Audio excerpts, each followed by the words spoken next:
నమస్తే. ఇవాళ ఒక కాంగ్రెస్కి ఎన్ని సీట్లు వస్తాయి రేపు 2024 ఎలక్షన్స్లో? లాస్ట్ టైం 52 వచ్చినాయి, 19.348% ఓట్ షేర్ వచ్చింది, ఒక 52 సీట్స్ వచ్చినాయి. సో ఈసారి ఎన్ని రావచ్చు అని చెప్పని ఒక విశ్లేషణ చేయమని చెప్పి అడిగితే, ఇప్పుడు ప్రశాంత్ కిషోర్ 52 కంటే పెరిగే అవకాశం క్వశ్చనే లేదని చెప్పేశారు. ఇప్పుడున్న పరిస్థితి చూస్తుంటే 52 కంటే కింద పోతుంది, కానీ 52 కంటే పైకి పోయే అవకాశమే లేదు. రామ జన్మభూమి ఎఫెక్ట్ బాగా పడేటట్టు కనపడుతూ ఉంది.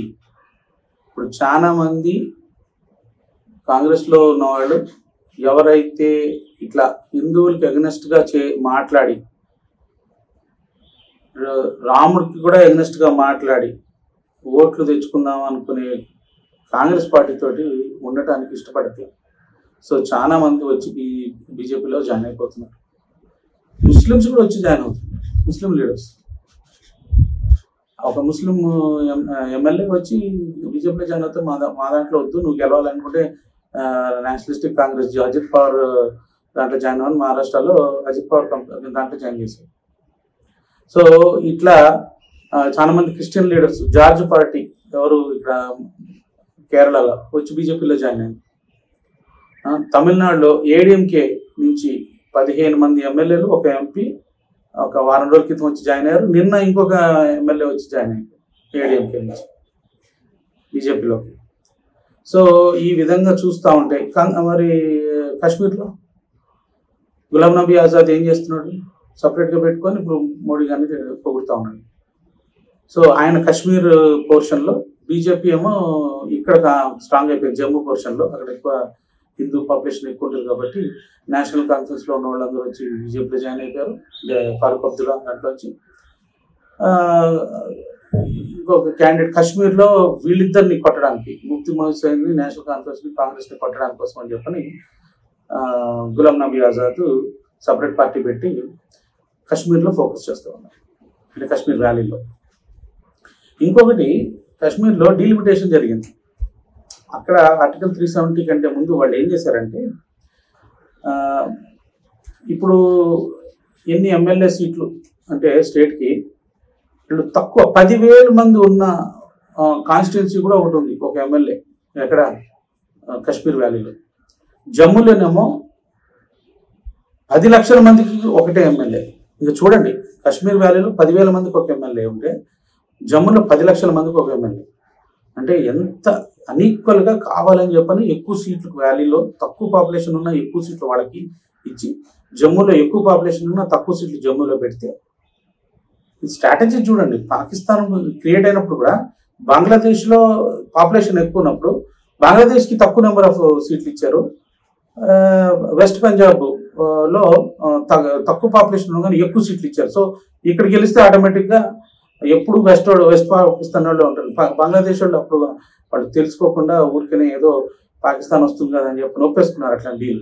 ఇప్పుడు జమ్మూ కాశ్మీర్లో కూడా అట్లాగే జరిగింది. సో ఇప్పుడు ఆ డీలిమిటేషన్ అంటే బై పాపులేషన్ చేసేసారు. అంటే ఇప్పుడు నెంబర్ ఆఫ్ సీట్స్ జమ్మూకి పెరిగినాయి,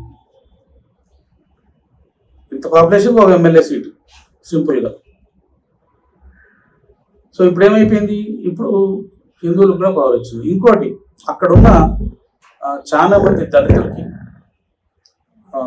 మన పాకిస్తాన్ నుంచి అప్పుడు అక్కడ తట్టుకోలేక, అత్యాచారాలు తట్టుకోలేక వచ్చేసి నివాసం ఉన్న ప్రజలకి ఓటు హక్కు లేకుండా వాళ్ళందరికీ ఇప్పుడు సిఏఏ తోటి, సిటిజన్స్ అమెండ్మెంట్ యాక్ట్ తోటి ఆ శరణార్థులందరికీ ఇప్పుడు ఓటు హక్కు వస్తుంది. తర్వాత అక్కడ కాశ్మీర్లో అక్కడ లోకల్ డ్రైనేజ్లు క్లీన్ చేసేవాళ్ళు, వాళ్ళు వీళ్ళు లేబర్ అంతా కూడా యూనియన్ స్ట్రైక్ చేస్తే వీళ్ళకి అప్పుడు Jammu and Kashmir chief minister పంజాబ్కి వచ్చి ఇక్కడ నుంచి లేబరర్స్ని తీసుకెళ్ళి వాళ్ళ మున్సిపల్ వర్క్స్ అన్ని కూడా వాళ్ళతో చేయించారు. ఇప్పుడు వీళ్ళు వెళ్ళిన వాళ్ళకి ఇప్పటివరకు కూడా వాళ్ళకి సిటిజన్షిప్ లేదు. అంటే జమ్మూ అండ్ కాశ్మీర్లో సిటిజన్షిప్ కావాలంట. అంతకుముందు ఆర్టికల్ 370 ఉన్నప్పుడు వాళ్ళు సపరేట్గా సిటిజన్షిప్ ఇచ్చేవాళ్ళు. సో వాళ్ళకి సిటిజన్షిప్ లేకపోతే జమ్మూ అండ్ కాశ్మీర్లో they are not treated as equal. అంటే దే విల్ నెవర్ బి, వాళ్ళకి ఎప్పుడు కూడా వాళ్ళకి స్కూల్ చదువుకోవడానికి లేదు, కాలేజ్లో డిగ్రీ చదివినా వాళ్ళకి ఉద్యోగం రాదు. ఎందుకంటే they are not Jammu and Kashmir residents అనే టైప్లో ఉంటుంది, సిటిజన్స్ అన్నట్టు. అంటే దేశంలో ఇంకొక దేశం క్రియేట్ చేసి పెట్టారు ఆర్టికల్ 370 కంటే ముందు. సో ఇట్లా వాళ్ళందరికీ ఓట్లు వచ్చేసినాయి. ఓకే, ఇప్పుడు బెంగాల్లో కూడా, వెస్ట్ బెంగాల్లో చాలా మంది ఉన్నారు. అది బంగ్లాదేశ్ నుంచి వచ్చిన శరణార్థులు చాలా మంది ఉన్నారు. వాళ్ళందరూ చాలా వరకు ఎస్సీలు, షెడ్యూల్ కాస్ట్. ఇప్పుడు వాళ్ళందరికీ కూడా సిఏఏ ఇంప్లిమెంటేషన్ స్టార్ట్ చేస్తే, ఇప్పుడు ఎలక్షన్స్ ముందు కంపల్సరీగా స్టార్ట్ చేస్తామని చెప్పి మోడీ అమిత్ షా ప్రకటించాడు. సో వాళ్ళందరికీ సిటిజన్షిప్ వస్తుంది, ఓటర్కి వచ్చేస్తుంది. సో చూడండి అసలు గేమ్ ఎలా అంటే, వీళ్ళు మన హిందువులకి అగెనిస్ట్గా ఏ రకంగా అయితే పెట్టిన రూల్స్ రెగ్యులేషన్స్ ఒక్కొక్కటి మెల్లింగా తీస్తున్నాడు. ఈ చిక్కుముడి వేసిపోయాడు, ఆ ఒక్కొక్క చిక్కుముడి మెల్లింగా తీస్తా ఉన్నాడు. ఇప్పుడు ఫార్మర్స్ ఇష్యూ కూడా అదే. ఫార్మర్స్కి లాభం చేరకుండా మధ్యలో అతిరియాస్ అనే వాళ్ళు ఉంటారు పంజాబ్లో, అంటే ఇన్ బిట్వీన్ పీపుల్, వాళ్ళకి లాభం చేసేటట్టు వాళ్ళే ఫుల్ పవర్లో ఉండేటట్టుగా, వాళ్ళకే ఫుల్ పవర్ ఉండేటట్టుగా రూల్స్ క్రియేట్ చేసి వాళ్ళు డబ్బులు ఖర్చు పెట్టి ఇప్పుడు ఈ ఫార్ములాస్ అని చెప్పి వాళ్ళకి మంచిగా వాళ్ళు ఎన్నో సంవత్సరాల నుంచి, డికేట్స్ నుంచి అడుగుతున్న డిమాండ్స్ ఫుల్ఫిల్ చేస్తే మోడీ గారు, ఎక్కడ మోడీ గారికి పాపులారిటీ వస్తుంది అని చెప్పి దానికి ఎగ్నెస్ట్గా ఎక్స్ప్రెషన్ చేశారు last couple of years back. So ఇప్పుడు మళ్ళీ ఇంకా ఎక్స్ట్రా గొంతెమ్మ కోరికలు పెట్టుకొని వస్తున్నారు. సో ఈసారి వాళ్ళ పప్పులే ఉడికేటట్టు కనపడట్లేదు. సో వాళ్ళని బాగానే డీల్ చేస్తున్నారు. సో కాంగ్రెస్కి ఈసారి ఎన్ని సీట్లు వస్తాయంటే, మమతా బెనర్జీ ఈసారి 40 కూడా రావని చెప్పి అని అనేసింది. వాళ్ళతో నేనా పొట్టు పెట్టుకునేది నా స్టేట్లో, వాళ్ళకి ఎందుకు ఇవ్వాలి నేను సీట్లు, దమ్ముంటే 40 తెచ్చి చూపించుకొని ఈసారి ఎలక్షన్స్లో అని చెప్పి తిట్టింది. సో ఒకసారి డౌన్ ట్రెండ్లోకి వెళ్ళటం మొదలుపెట్టిన తర్వాత వచ్చే కొద్ది ఎలక్షన్ దగ్గరకు వచ్చే కొద్దీ చూస్తూ ఉంటే విపరీతంగా కాంగ్రెస్ దెబ్బతినే అవకాశం. ఈవెన్ తమిళనాడులో కూడా మర్చిపోయాను, నిన్న వచ్చి జాయిన్ అయిన అమ్మాయి కాంగ్రెస్ ఎమ్మెల్యే, ఏడీఎంకే ఎమ్మెల్యే గారు, నిన్న ఒక అమ్మాయి కాంగ్రెస్ ఎమ్మెల్యే వచ్చి బీజేపీలో జాయిన్ అయిపోయారు తమిళనాడులో. సో ఇంకా ఇవన్నీ చూస్తూ ఉంటే, ఇప్పుడు కమల్నాథ్ మధ్యప్రదేశ్లో చూస్తూ ఉంటే అతను కూడా షిఫ్ట్ అయ్యేటట్టుగా కనపడుతున్నాడు, వాళ్ళ కొడుకు బయటకు వచ్చేస్తుంటే. సో ఇవన్నీ చూస్తూ ఉంటే కాంగ్రెస్కి 20 నుంచి 30 లోపు వస్తుందని మనం అంచనా వేసుకోవచ్చు. అంతకంటే ఎక్కువ ఉంది సార్. ఇంకా వాడు ఎన్ని అలయన్స్లు పెట్టుకున్నా కూడా కాంగ్రెస్కి 20 నుంచి 30, అంటే అపోజిషన్ లీడర్గా ఉండటానికి కూడా అర్హత లేకుండా అయిపోతుంది కాంగ్రెస్కి. ఒక పార్టీకి 10% ఆఫ్ ద అసెంబ్లీ, అంటే లోక్సభలో 544 సీట్లుంటే 55 సీట్లకు వస్తే కానీ ఒక అపోజిషన్ లీడర్గా ఎన్నుకోవడానికి వీల్లేదు. So opposition leader Congress leader అవ్వడం ఈసారి. సో దీనికంటే ఎక్కువ వచ్చే పార్టీలు ఉండొచ్చు కాంగ్రెస్ కంటే, ఈ చిన్న లోకల్ పార్టీస్కి ఎక్కువ వచ్చే అవకాశాలు పాసిబిలిటీ ఉంది. ఇప్పుడు తమిళనాడులో వాళ్ళకు 25 వచ్చిన 20 వచ్చినాయి అనుకోండి కాంగ్రెస్కి. Highest Lok Sabha party after BJP will be DMK, అట్లా అవ్వచ్చు. సో ఈసారి కాంగ్రెస్ చాలా చాలా చాలా చాలా చాలా చాలా చాలా దెబ్బతినే అవకాశం. కానీ రాహుల్ గాంధీకి మాత్రం ఏమీ కాదు. రాహుల్ గాంధీని పక్కకు చెప్పారనుకోండి, రాహుల్ గాంధీని కాంగ్రెస్కి 2 సీట్లు కూడా అంతే.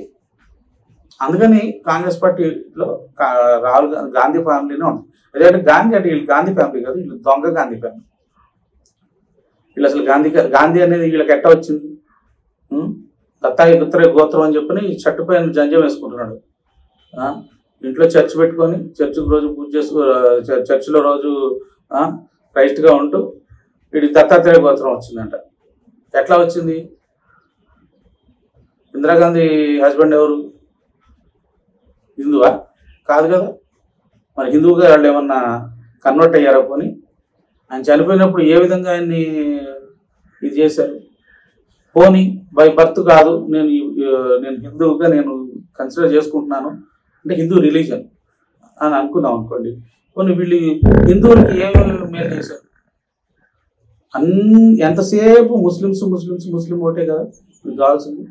ఆ క్రిస్టియన్ చర్చిలకి డబ్బులు ఇచ్చి, ఆ పాస్టర్లకు అంతా డబ్బులు ఇచ్చి, ముల్లాగాళ్ళకి డబ్బులు ఇచ్చి, జీతాలు ఇచ్చి, మన టెంపుల్స్లోనే ట్యాక్స్. చూడండి, ఇప్పుడు కర్ణాటకలో 10% ట్యాక్స్ వేస్తామని ప్రకటించింది కాంగ్రెస్ గవర్నమెంట్. సో ఈ విధంగా చేస్తూ మెజారిటీ 80% ఉన్న హిందువుల్ని అవలగాళ్ళని చేస్తూ ఇన్ని సంవత్సరాలు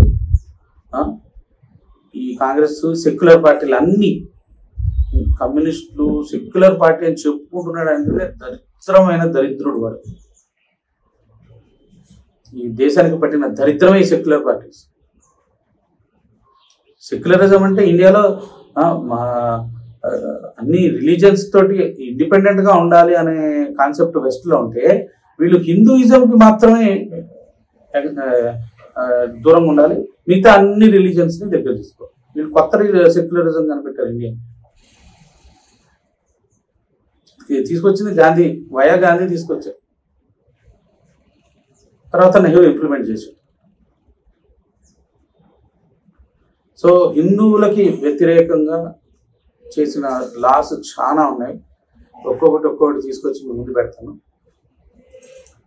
ఈ లాస్ అన్నీ ఈ నెక్స్ట్ టర్మ్లో మన హిందువులకి అగెనెస్ట్గా క్రియేట్ చేసిన లాస్ అన్నీ ఒక్కొక్కటి మోడీ గారు తీయడానికి చాలా పెద్ద ప్లాన్లో ఉన్నారు.